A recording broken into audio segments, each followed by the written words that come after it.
Hi, so we're talking about fat and protein today and how much you should eat.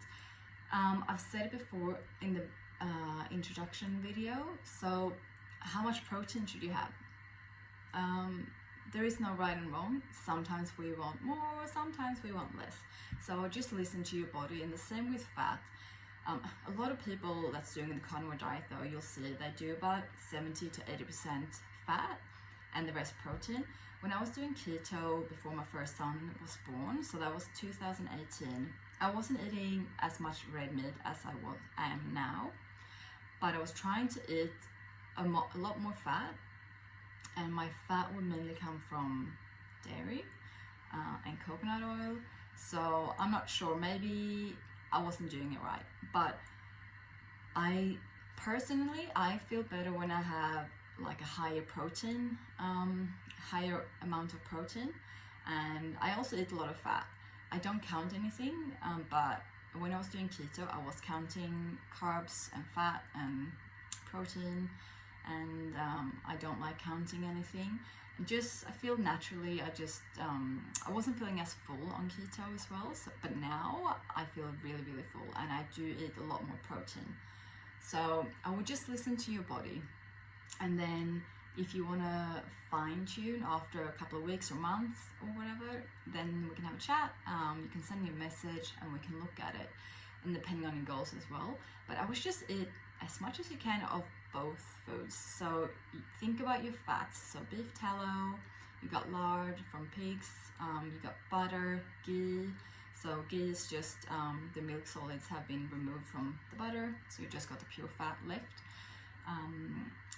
What else? Eggs, really, really nutritious. Some people have issues with eggs for multiple reasons, so just see how you go. We also have things like yogurt, and I would go, if you go for cheese, I would go for the more hard cheeses because they've got less carbs.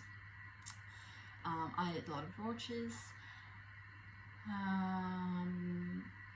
Yeah, so of course the cheese also have protein in them, the eggs have protein as well. So usually when you eat animals, they come with both protein and fat because we need both protein and fat. Yes, again, any questions, just send me a message.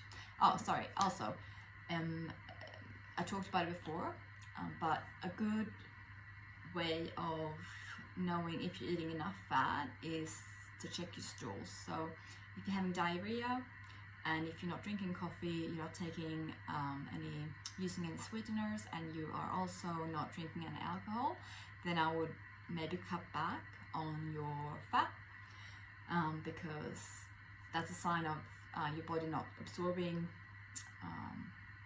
fat.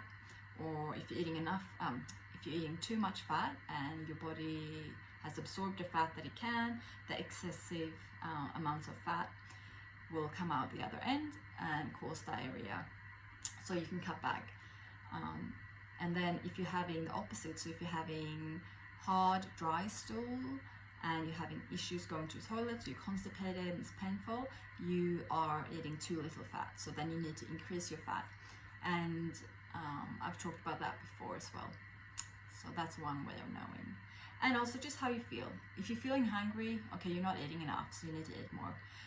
If you are having energy issues, so you're not feeling energized, you're feeling fatigue, that can be a sign that you're not eating enough. So again, up your fats and your protein. Have a fatty cut of any meat that you can afford. So ribeye, or if you just we eat a lot of rump, which is not that high in fat, but I just add butter on, and cooking tallow. So that's another way of doing it. Yes, so any questions, just text me.